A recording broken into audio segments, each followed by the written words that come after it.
So this is going to be our second tutorial on applied math differential equations. So we're going to attempt to solve our first question, which was rated matching the directional fields to the given differential equation. So we're supposed to take these equation and match them with these fields.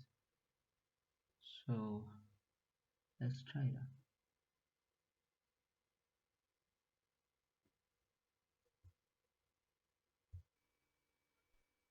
So what I like to do when I'm given prompt like this, I just try to, since I don't have to draw the directional fields again, they're already given here. I think it's easier for me to just to get a test point like 0, 0, which is a good point. Let me test it on A. If I have to plug in 0, 0, x is equals to 0 and y is equals to 0 here, and I'll tell you what it yields, then I'm going to pick from these ones which of these ones really makes sense. For instance, as this is a point 0, 0, I'll test how at 0, 0 these different fields are 0, 0, and then with that method I can actually eliminate what looked like could be an answer and what couldn't be an answer. And if I plug in on the first one, I get something positive 12. So if I zoom in here, this one is positive. I don't know if it could be 12. This one is already out because it's going down. This one is already out because it's going down. So I have a problem between these two. I'm either picking that as A or this as A. So I'm not too sure which one is it. But in my eyes, this one look more of like it could be 1 because it looked like it could make an angle of 45. I'll guess this is the correct answer. But otherwise, I can just check another point and I see how it does it behave. Maybe plot check with this point and see if it yields something that look like that. So my guess for this one is going to be that one.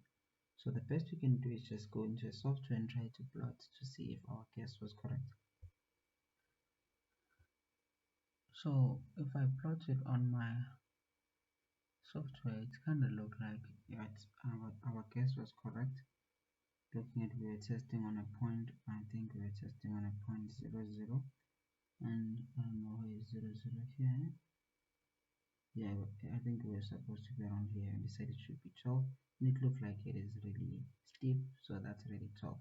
So the point that I'm moving here is actually more of like an initial value, more of like if I have a fluid here, where it's most likely going to move to. So it is more of like my initial value that I'm moving. So if I remove the solution, this looks exactly like what we have just here. It looks exactly like this one. So now we know that A goes with that is going to be our A. Let me call it big A. So we try the next one. We're still going to use our method of just plugging in a point. So y prime is equals to x squared plus y squared minus 1, which is just that. And again, we plug our 0, 0 point, see what we get.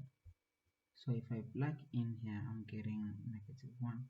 So that's a 0, 0 point. Oh, 0, 0 here was that. This one is already out.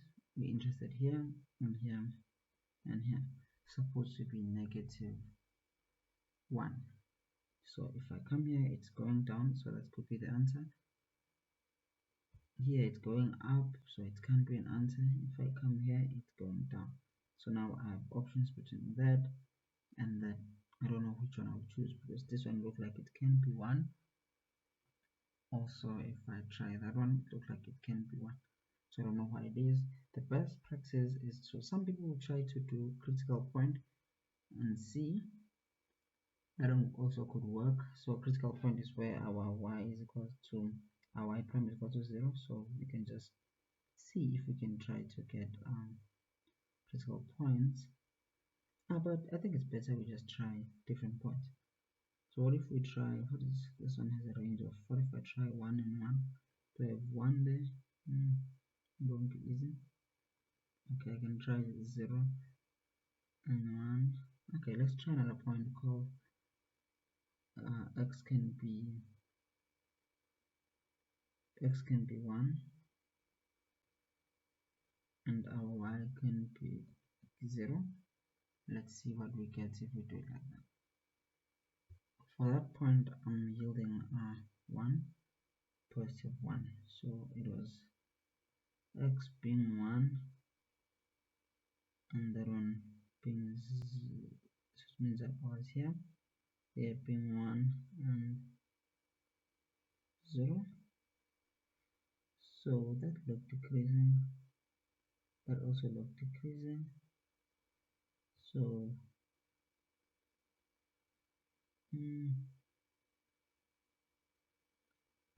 here was negative 1, so it can't be that, could be that or that. So let's try.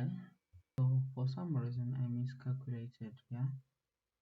Where's my I miscalculated here. If I plug a point here 1 0, it's supposed to give me 0, which is this is here, and if you zoom here it's getting more straight, so prime could be 0. But if I compare to that one, it's literally still going down, so most likely I'll pick that one. And to confirm, I went to my software, and if you look at the way it moves, it's smooth like that, creating that S-like shape. It's exactly the same thing that it does here, creating that shape. So we're giving this one, it's already taken.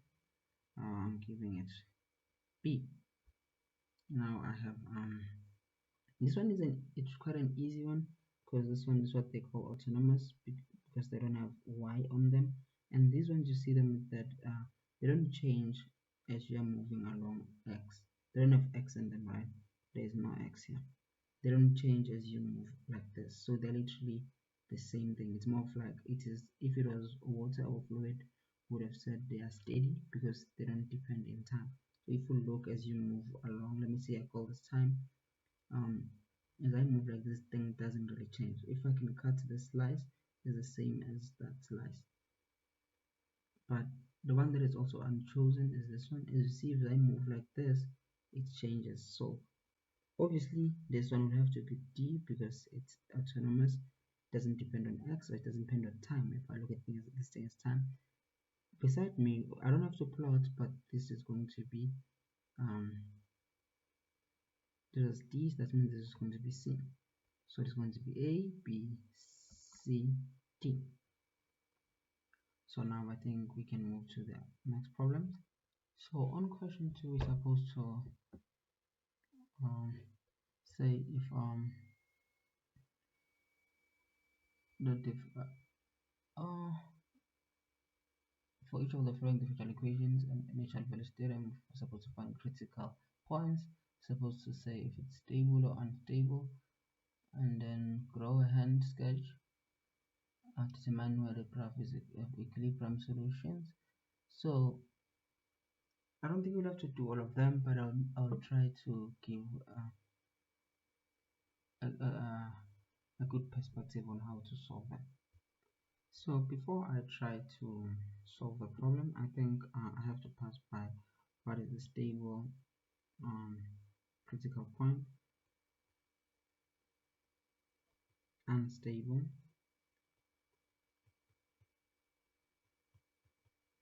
and then for some reason they have another one they call semi. I don't really like, but let me say I have a critical point here, critical point here. Let me say I call this one 2, then I have to call this one maybe 0. This is a critical point, and I find that the gradient here is positive, and I find that the gradient here maybe is also positive. If I have to have a solution here, I know that this is gradient, right? We're plotting fields, so we're interested in gradients. So I know that the function that will be here will be more of increasing, but now it can these critical points, they work as, or they behave like they're asymptotes, right? And then and here it's supposed to increase, so it's supposed to look like that. Also, I don't know how the function will look, but I know that it will be increasing. And let me say also here, let me say here it is negative. if this is negative, this is supposed to decrease. Yeah, I think that's enough. So if you notice this asymptote or this critical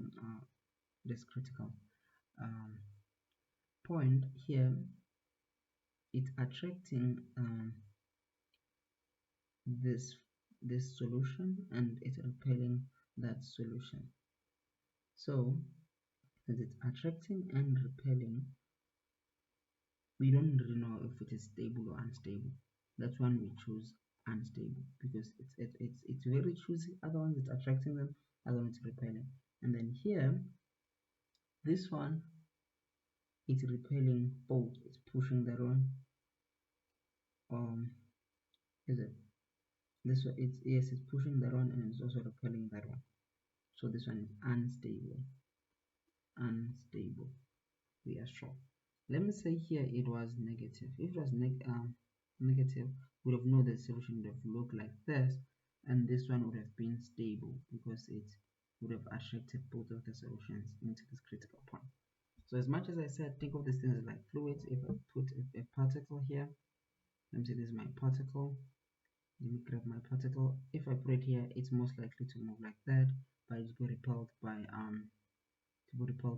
this stable critical value. Even if it was here, it would have increased, but it will be attracted, but it really can't pass this one. And if it was here, this particle, assuming this is a fluid, it would have went like this. I like this analog of a particle because that's what I've been saying even here.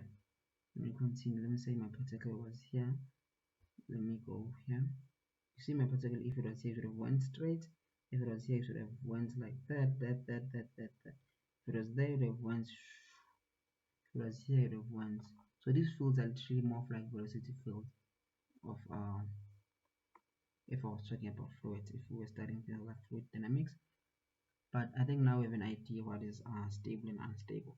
Critical points are points where the gradient is 0. So I think here the first thing to do will be trying to find the critical point. So on this one, first one that we're interested in, y squared minus y, we want it to equals to 0. That's why this is our gradient function or field. So where it's going to be 0, I can factor out y is equals to, I think 2 is fine. Then I'll have 1 here, then I'll have y alone here, then equals to 0, then I'll have one solution where y squared is equals to 0. I think this will yield y is equals to 0 as one of our critical point, and here I'll have 1 minus y, and then is equals to 0. Then I'll have 1 is equals to y as another critical point. We have two critical points, so it's going to be like that. That another one is equals to 1, as much as that is a guess, and that one. And now we want to know if here in between is it positive or increasing, that we can or negative, so we can decide about stability and unstable, right? I don't like the idea of semi-stable, because if something is not stable, if something is not, it either becomes stable or unstable, because the fact that it behave differently, to me it's just unstable. But for some reason in the book they did talk about something called unstable, semi-stable. So let's try to look at this thing as a region, and that's a region between 0 and 1. What is happening between 0 and 1? On this, if I plug, okay, our function is like, let me plug it with y squared, just y squared minus, this is minus, right? Yes, y power 3. If I can pick any point in the region, let me say I pick 0 0.5.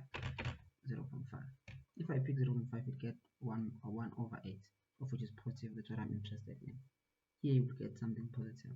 The same function, what if I pick something that's on this region? Let me say I pick some number. This one is between 1 and somewhere very far. If I pick, let me pick number 60, because it's very big, I get something negative. And then on this region, of which is from negative infinity, from my infinity up to 0, let me say I pick a number, a very big number called negative 90, I get something positive. So we know this is positive. So if you talk about stability and unstableness, you know what to do. We come here, this gradient is supposed to increase. Here its gradient is supposed to increase. Here it's supposed to decrease. Now you can tell this one is very attracting both of this. So we know this one is stable, and this one is attracting this one and repelling this one. This one is unstable. So that's how I decide if it's stable or unstable. I have negative here. So I look at the region, I look at how the function is behaving in that region, and try to decide. I believe that now we can do the same thing for all of other, like for B and C and D, because it's literally repeating the same thing.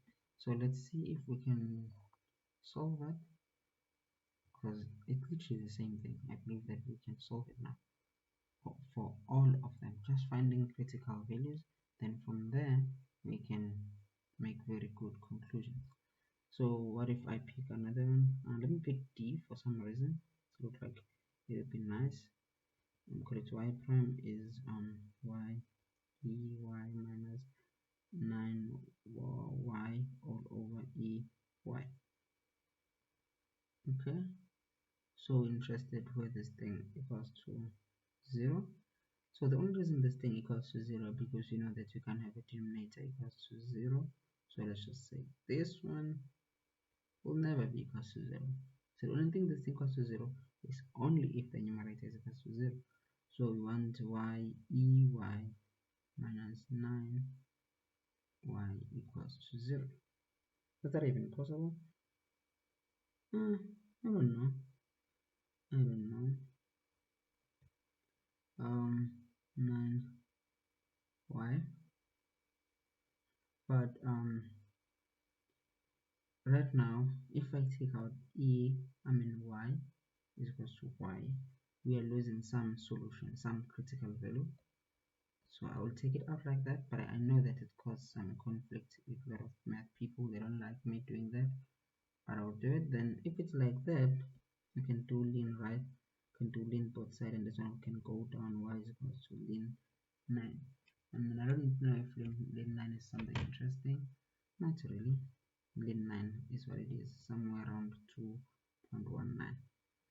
Okay, that's our critical value. Then our critical value was lost here on that solution, because now we literally took that negative one and threw it away.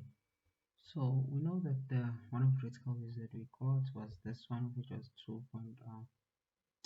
somewhere around 2.19. You can see here it's really a critical value going on here, but we lost some information about y is equals to y, and that's a critical value we lost here, of which was where y equals to 0 was also a critical value. So now we are able to salvage the missing critical value. So yes, that was interesting. We now have another critical value y equals to 0 that I was saying is a lost one. So from that we can now draw, this was 0, this was Weblin 9. Then we can now decide if I plug in the function if it's positive or negative, then we can decide in terms of is it that is stable, is it unstable, and all that. So I'll start guessing numbers between this range. A very negative number, let me try negative 90. I'm getting something very positive, very big positive number, something here in between.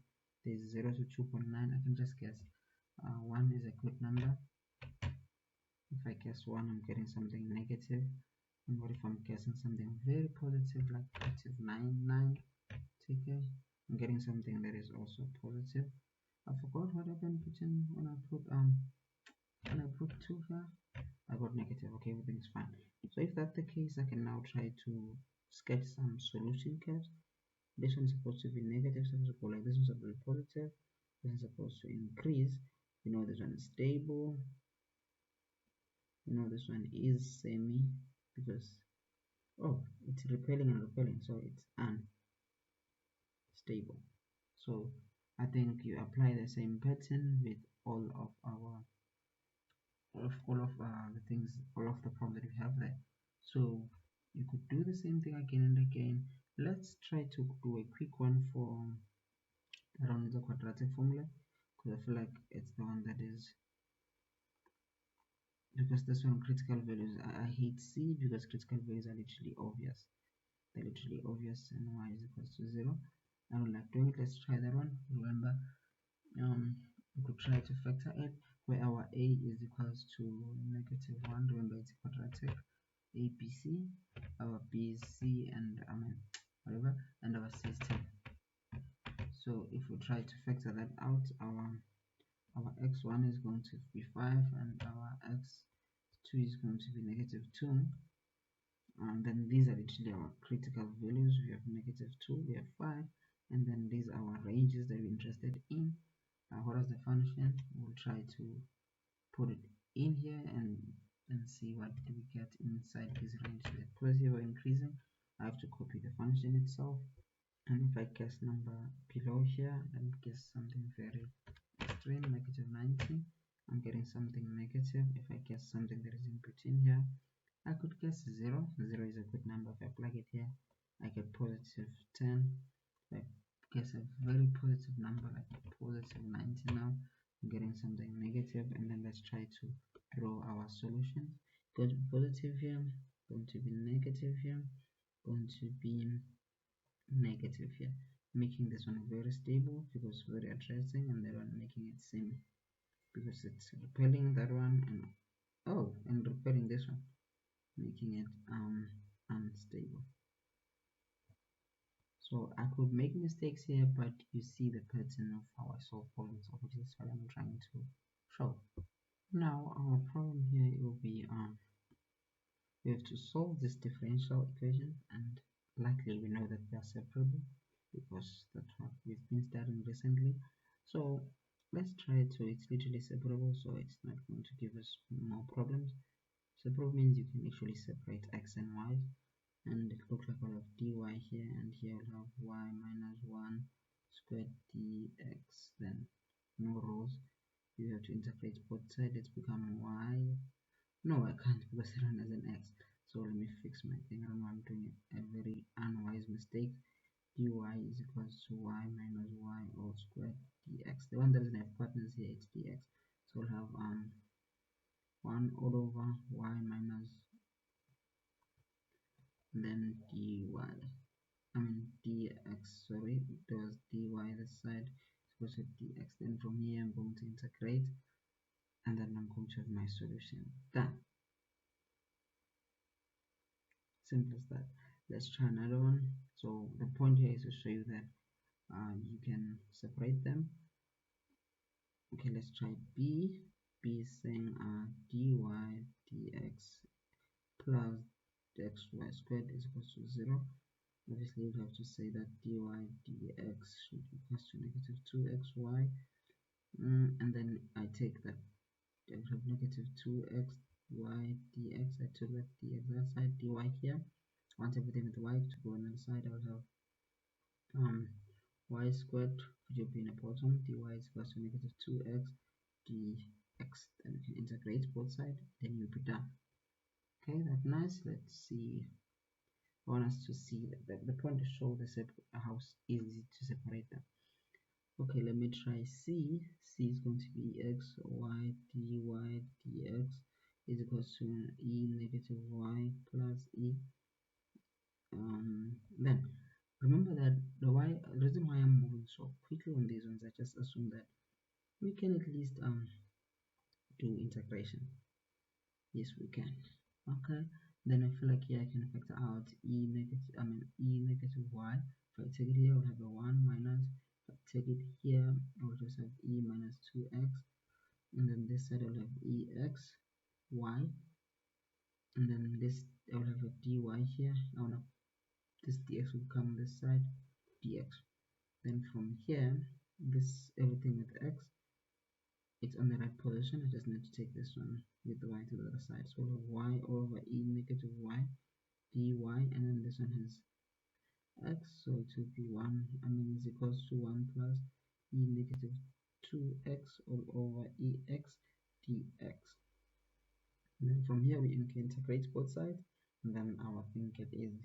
And again, assume that we can integrate. So from here, we're just studying differential equations, not calculus. So you can do that. I trust you. Okay, then let's try another one. All of them, they're almost the same thing. Let's try dy. I'm trying to not make a video very long. Dx, it's going to be y squared minus y over x squared minus y. Y, I mean 2, that's the initial value. Oh, we haven't done this side. Okay, also again, it look like we can do it. We can take this x, this side minus 1, and we have dx here. And then this dy to its side, it will go down y squared minus all over to be dy. I think from here math allow me to flip everything. Then I'll have x squared minus 1 dx. Then I'll have dy all over y squared minus 1.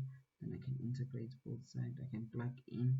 Remember, after integrating here, you're going to get something, I don't know, plus c, and then you're going to plug this initial value to find your new constant. And if you do that, you get constant both sides, remember? And then that's then calls on c1, c2. But we only write one side because after if I transpose this c1, put that aside, it will be a constant minus another constant, and it's going to give us another constant. I hope that makes sense. So I'm not going to solve any of these because I assume they're just trying to see if you can separate them, and after that you can integrate. So let's try to jump to the very last question, because I hope the video should be 30 minutes. So this is going to be our last questions, hopefully. So we're supposed to solve initial value theorem, which we've been running out to do, and the interval definition by analytic method. Okay, so these problems are literally the same. I'm going to solve that one, and I assume that you can solve the other. But if you have a problem, just comment. I can just drop a comment, then I will try to do another video when I do that one. But I think this one is more harder. Let's see if we can do it. It's still separatable. Y dx, we hope, plus x dy. This is dy. Then this is dx is equals to 0. The point is oh, this is a function. Okay, no, x is 1 and y is 0. Remember, this is like what I'm inputting here is y, then I'm yielding out y. I mean, I'm yielding out x. More like it. Now x is a function of y. That's why. Okay, let me not worry much about that. So sine y dy. I already wrote that. Okay, so I'm supposed to solve it now. Okay, that's going to give us minus x dx, and then we are going to integrate, and then I think we get minus cos y is equals to, integrate here, and that's okay. So if I integrate, I get that both sides, but the negative is already in both sides. I can just lose it. It won't make much. So if I put in y here, I'm going to yield out that. So our input variable here is y. So we want to find what are the values of y that are available, right? We don't know what values of y we should put in here, but we know that cos and whatever that I input, remember the cos function, I think it looked like that. I plotted. The next thing that we know is it oscillates between 1 and 1. So we know that whatever that is allowed to put in here, but this thing should oscillate between 1, it also include 1 and negative 1. So if that's the case, if we know that, but we know this, right? I think it's best that I find C first. Okay, but let me just finish up because I already wrote this much plus C and 1 and 1. We can't really solve X because we'll have two unknowns. I think I'll have to go back here and I'll just plug in and then solve for C here. It's just simply just basic mathematics, then I solve C here. Assuming that my math was fine, here I got 1 over 2 again. I'm just plug in 1 over 2 here and go back to my solving bullpen. And then we're trying to find values of x for this thing to be really bounded by these two extremes. So I think from then, this is actually our answer, but you can try to solve your x and your x will be something, I don't know. So that's how I find the interval, and that's how I use our initial value to actually find our c, of which I should have done on question 2, but I didn't want to do it same thing again and again. But I hope that makes sense. If there's a part which you feel like I went through very fast, the clarity on, you can just comment and we'll find it. Maybe we'll do it on our next tutorial. Thank you.